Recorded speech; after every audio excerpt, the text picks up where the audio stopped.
Hey friends, if you wish to fix memory management error on Windows, then please watch this video.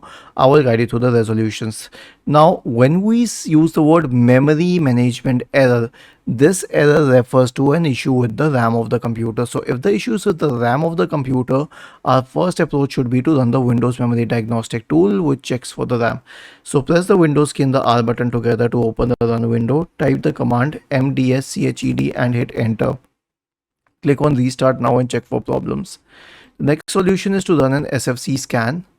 So search for command prompt in the Windows search bar and click on run as administrator in the right pane.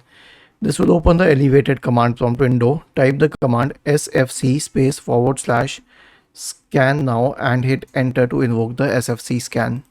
The last solution is to update the graphics card drivers. For this, search for Device Manager in the Windows search bar and open the Device Manager window. Expand the list for display adapters. Right click on the first one, select Update Driver and search automatically for drivers. Right click on the second one and also search automatically for drivers. Was this helpful? If yes, then please subscribe to the channel, and if not, then let us know in the comment section of this video on how we could help you further. Thank you for watching this video and have a nice day.